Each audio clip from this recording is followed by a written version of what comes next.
Hi, everyone. Welcome to News and Brews Sports Bits, our to-the-point video and podcast series where we advocate for the financial voices in college athletics and feature new developments impacting the business of college sports. I'm Katie Davis, and I'm joined by my partner, Ken Kurtzel, and we are the leaders of the James Moore Collegiate Athletics team.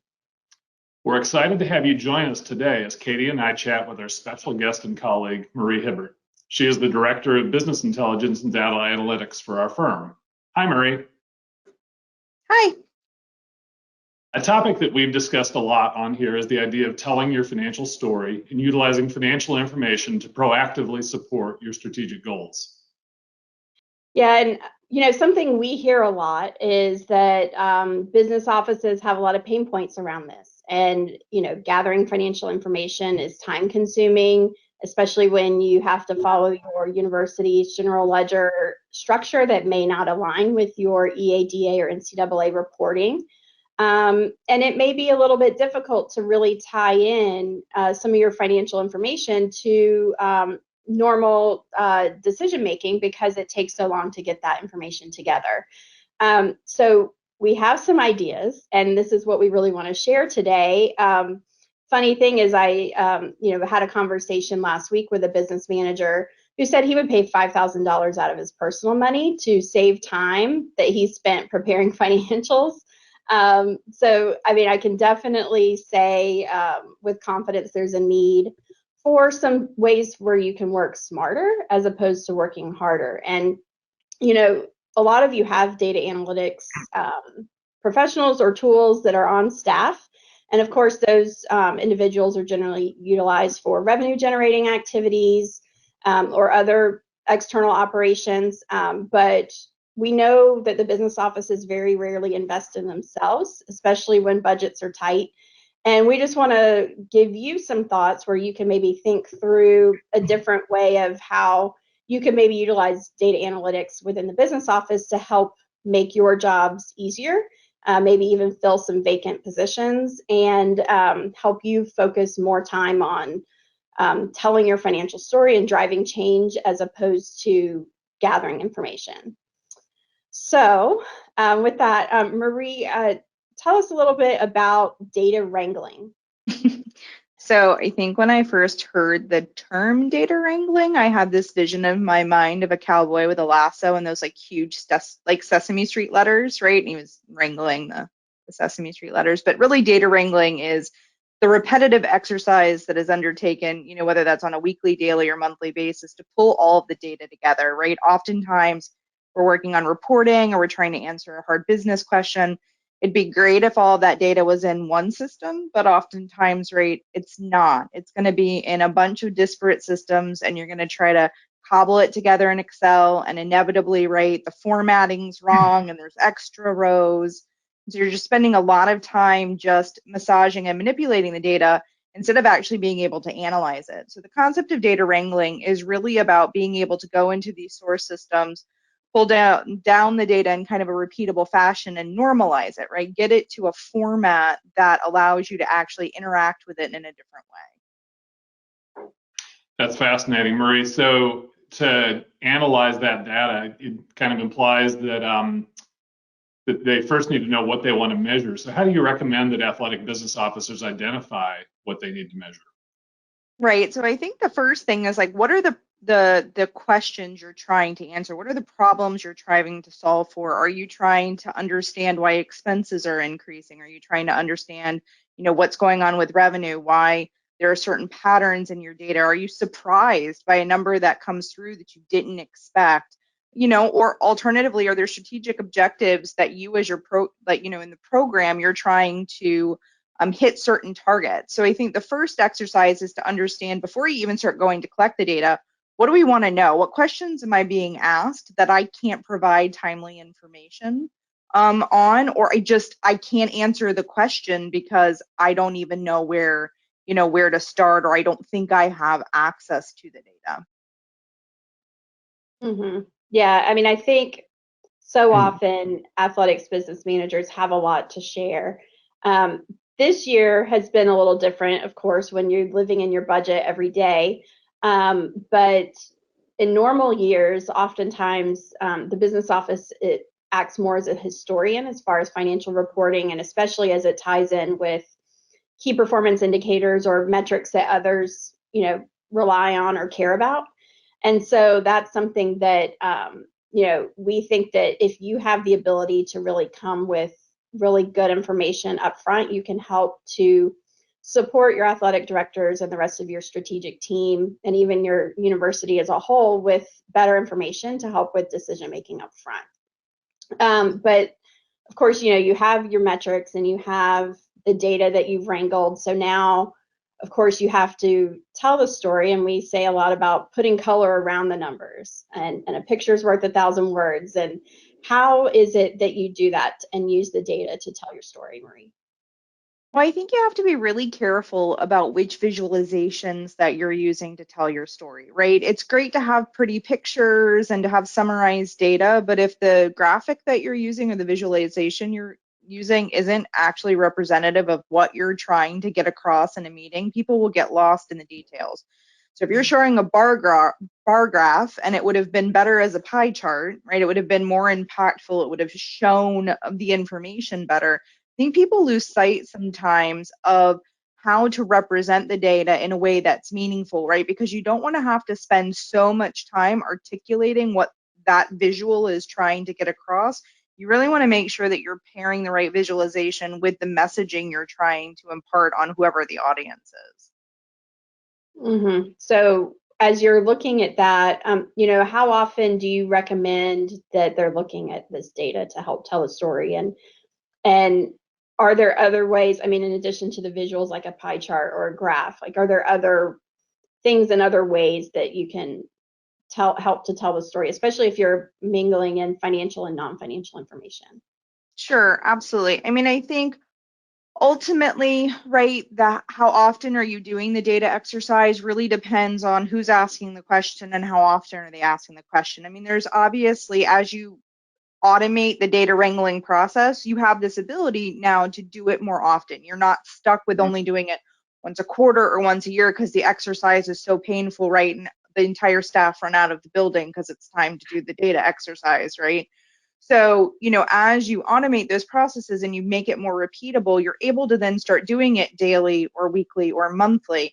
And I think the advantage then is that you get to feel what the data is doing. I know that sounds sort of strange, right? But you get to sort of see the patterns. The more you're interacting with the data, the more you sort of understand what it's doing. And so, I think part of that answer is you can do it as often as you like, as long as the cost benefit is there, right? If it's very costly to acquire the data, whether that's from a time or monetary perspective, you might not do it that often, right? Like if it's super time intensive, everybody's got limited hours in the day. And in terms of the visualizations and even the insights, with machine learning and AI, I know those are like really big buzz terms, but when you are able to centralize your data on a platform, whether that's Tableau or Click or Power BI, a lot of the tools now have this ability, right? We're human. We can only draw so many correlations and so many, regression analysis and put things together, like causations, right? Did this cause this, or is this just sort of, somehow related?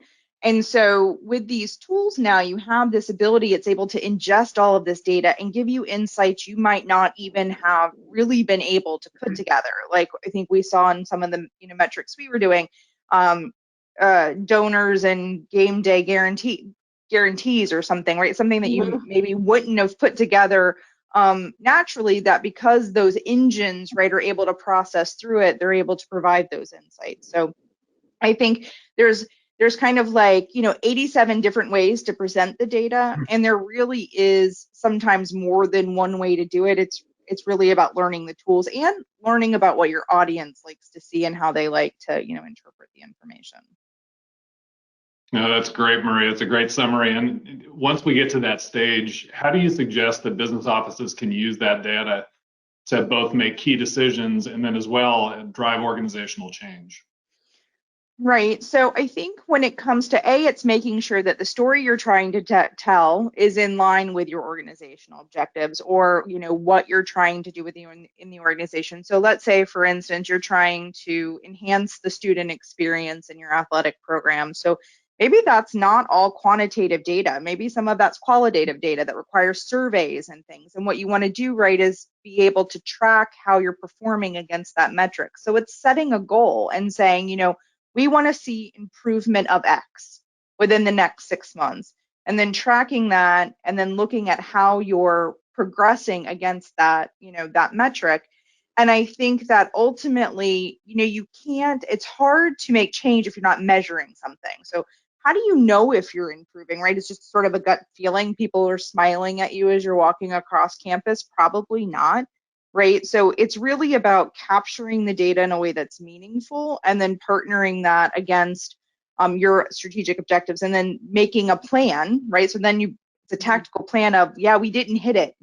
Okay, let's see if there's information in the data that gives us a root cause of why we didn't hit it, right? Is there something that the data is showing us, oh, we've got a problem with, you know, cross country. All of these students are really unhappy, or, you know, maybe you're tracking academic progress and it's like, you know, what happened to baseball? They're falling off the average there. So I think that's where it helps to determine, you know, how close are you to your objectives and do you need to tweak and make changes? Yeah, and I think something that's missing from that in athletics right now is really a holistic look of all of the potential root causes and inputs into things that result that then help to drive decisions. And, you know, so often we see, you know, universities with CRMs that link to your ticketing platform that helps you to monitor potential donors and, you know, current donors and where to sell tickets and a lot of revenue generating activities, which is very important. But I think there's additional things like, you know, student athlete experience, academic performance rates, you know, a variety of things where potentially, especially as you start to look at the data and start to see trends over time, that financial and non-financial information kind of comes together to really complete the financial story. And so having more of a balanced approach to looking at that, and a term that's used in the corporate world is balanced scorecard. And there have been some thought leaders in athletics. I know there's some articles in Athletic Director U on balanced scorecard. And it's not something we really see a lot utilized in the industry. We would like to see schools start using that and see how it works and see if it helps your athletic director and other senior leadership really understand their role in driving strategic change, because it links to your strategic plan. It's whatever metrics are important to that individual, that's what you're looking at. So, and then all of that can kind of roll up into a master high level view that maybe helps your AD monitor. And then as you get lower down, your data might and your metrics might be a little bit more in the weeds to really help you manage that. So, I mean, I think utilizing some of these tools can help you really shift from being, you know, kind of spending your time putting financial information together to meet reporting requirements, and instead really utilizing those numbers to your advantage and helping to really have a louder voice at the table. So I'm going to put Marie on the spot and ask a couple additional questions, but she's been spending some time with me the last month or so talking to different schools and other people who work in athletics, and would just like to hear from her, like what you've seen in your conversations where you might see that there's some opportunity. Yeah, I think one is around reporting, right? So NCAA reporting and having to pull out that financial data and aggregate it in a way so then it can be, right, either uploaded to the website or in some instances hand keyed. And that process, you know, depending on who's performing it, that can be a relatively painless process or painful process, right? Has it been automated inside of the organization? You know, is the information being captured at the granularity that's necessary ultimately, right, for the downstream reporting? And so one of the tools that we use in-house here is a tool called Alteryx, which is really around that data wrangling exercise and the ability to sum and aggregate data in a way that can match the NCAA reporting. And so instead of something taking, right, 8 hours or 2 weeks or however long it's taking an organization, right, we can drastically reduce that amount of time and make it repeatable. So instead of just doing it once a year, it's something that could be done monthly. So I talked about the feeling of the data.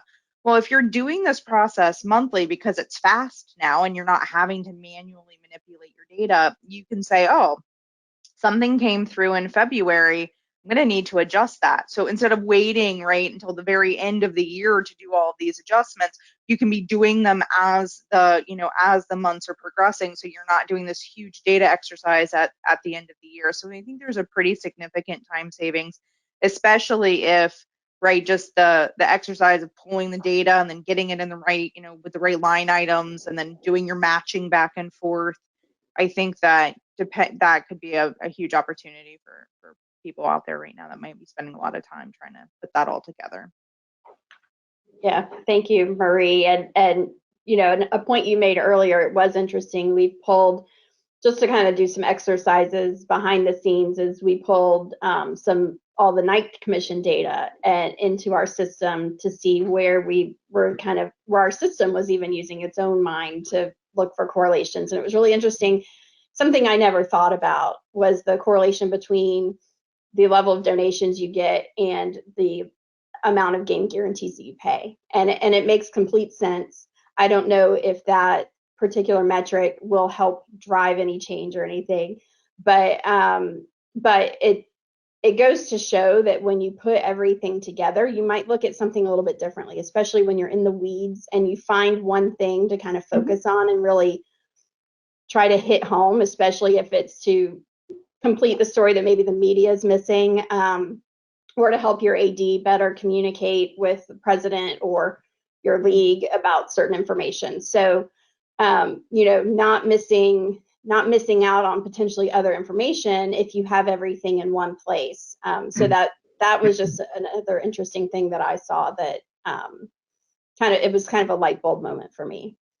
I think we spend so much time trying just to pull the data together and format it and get it in something presentable. Sometimes we miss the big picture or the story that's underlying. Like, sure, you're probably doing variance analysis, but those correlations, right, those are harder to piece together because you got one item up here, you got one down there, and you're not really seeing how those transactions are moving together. And so when you're able to stop spending so much time just putting it together, but then really take a step back and look at it, oftentimes you find sort of aha moments, right? Things that you didn't even recognize were in the data.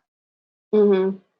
Yeah, and I think, something else Ken and I have spent a lot of time working with schools and conferences even on looking at, what are some lessons learned during the pandemic, and how can you maybe sustain some of the changes that were made for the betterment of, your budget, your athlete experience, et cetera. And I think if you have that information, it can show. I mean, some topics we've heard people talk about, like recruiting or, scheduling and the location of games and who your opponents are and how you're traveling there. I think there's a lot of things. Ken, I don't know if you have any other thoughts as to, where the pandemic and even just having to be more strict on your budget and how this exercise can maybe help be a little more forward thinking.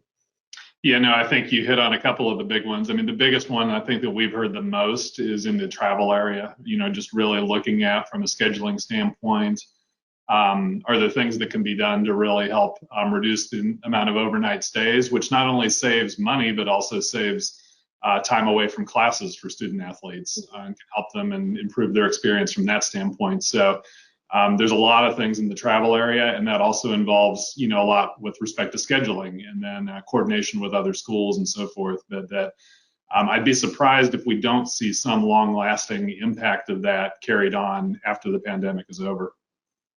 Yeah, I think it's a toss-up. Like, it makes sense to see some long-lasting impact, but it's also very easy to revert the way you used to do things when you feel like things are back to normal. And I feel like, financially, it's going to take longer to get back to normal than socially. And so, maybe this is a good opportunity for business offices to use this data to really help persuade and provide another perspective on some of those decisions and at least facilitate some conversations around it. Absolutely. Yeah, well, wanting to now shift to our brews of the month. So first I'll start with you, Marie. What are you having today? So I have the Shiner Strawberry Blonde. So it's a seasonal one here. It's out of Texas. Strawberries. Haven't actually tried it yet. So strawberry. Yeah. Strawberry-esque. Yeah. Mm-hmm. Yeah. I like it. Well, we decided to get away from our IPA, even though I have featured more than IPAs here, but we had a special request for sours.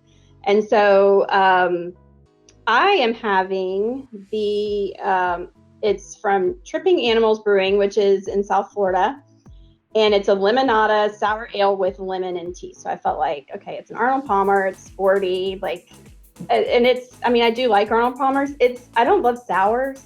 But this one, the more I drink it, the more I like it, which maybe it's difficult, but and what sour are you enjoying? So I was unable to get completely away from the IPAs. So I'm actually drinking a sour IPA from Almanac Brewing, which is in Southern California. This one is with Pisces hops, and it is with cherries and apricots. While I would never pick it over a traditional IPA, I am enjoying it. So Angela, this one's for you. And I feel like the IPA sour mixes are good, transition beers. If you don't like sours, start there. If you don't like IPAs, start there. So highly recommend something like that. Well, Marie, thank you for joining us. We're so glad that you're part of the James Moore team, and look forward to continuing to hear some of your insights as things progress in the industry. And thank you to all of our listeners for tuning in. Cheers. Cheers. Cheers. To learn more about the James Moore & Company Collegiate Athletics and Higher Education segments, go to jmco.com. And don't forget to sign up for Insights to get our latest industry updates, news, and events delivered straight to your inbox. You can also follow us on Twitter at JMCO Higher Ed and on LinkedIn for the latest news as the landscape of collegiate athletics and higher education is continually evolving.